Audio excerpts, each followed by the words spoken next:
কুকুরের ৮টি ছানাকে নির্মমভাবে পানিতে ডুবিয়ে হত্যার খবরে বাংলাদেশ তোলপাড়। একজন মানুষ মায়ের বিরুদ্ধেই এই নির্মম কাণ্ড ঘটানোর অভিযোগ। অন্যদিকে ভারত থেকে এলো ভিন্ন এক খবর। মানব শিশুকে দারুণ মমতায় বাঁচিয়েছে কয়েকটি কুকুর। ভারতের নবদ্বীপের শান্তরাত, কুয়াশার চাদরে ঢাকা রেলওয়ে কর্মীদের কলোনি, সবকিছুই শুনশান। ঠিক তখনই অজানা কান্নার ক্ষীণ ধ্বনি ভেদ করে সেই নীরবতা। কিন্তু মানুষ নয়, প্রথমে তা শুনেছিল কলোনিতে ঘুরে বেড়ানো কয়েকটি পথকুকুর। রোজকার মতো খাদ্যের খোঁজে এক কোণ থেকে আরেক কোণে ঘোরাফেরা করার সময় তারা হঠাৎ থমকে দাঁড়ায়। দেখতে পায় একটি পুরনো ঘরের বাইরে খোলা মাটিতে শুয়ে আছে এক নবজাতক। গায়ে কোনো কাপড় নেই, নেই কোনো পরিচয়ের চিহ্ন।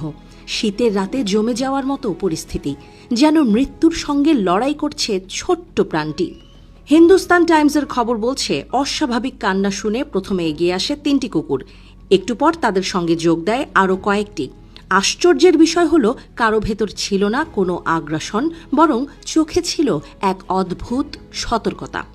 যেন তারা বুঝতে পেরেছিল এই শিশুটিকে বাঁচাতে না পারলে বড্ড ক্ষতি হয়ে যাবে। কুকুরগুলো ধীরে ধীরে শিশুটিকে ঘিরে একটি বৃত্ত তৈরি করে। কেউ বসে, কেউ দাঁড়িয়ে, কেউ বা শিশুটির মাথার পাশে শুয়ে শরীর দিয়ে গরম রাখার চেষ্টা করে। লোকজন বলে, সারা রাত কুকুরগুলো ওই অবস্থাতেই ছিল, একবারও এলাকা ছেড়ে যায়নি।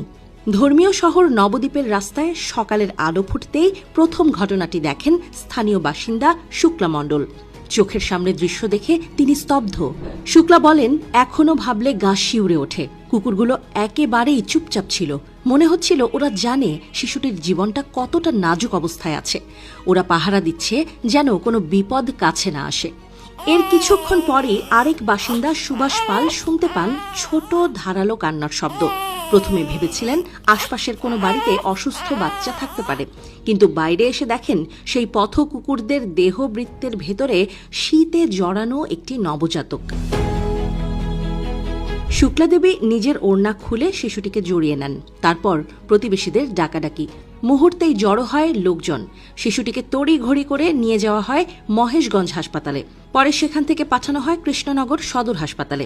চিকিৎসকেরা জানান, বাচ্চাটির শরীরে কোনো আঘাত নেই, মাথায় সামান্য রক্ত ছিল, তবে তা জন্মের সময়ের। ঘটনার খবর ছড়িয়ে পড়তেই শুরু হয় আলোচনা। কে ফেলে গেল এমন নিষ্পাপ শিশুকে? পুলিশ সন্দেহ করছে কোনো স্থানীয় ব্যক্তি রাতের অন্ধকারে শিশুটিকে পরিত্যাগ করে গেছে। ইতোমধ্যেই তদন্ত শুরু হয়েছে। অন্যদিকে শিশু কল্যাণ দপ্তর নবজাতকের দীর্ঘমেয়াদী সুরক্ষার ব্যবস্থাও শুরু করেছে। স্থানীয়দের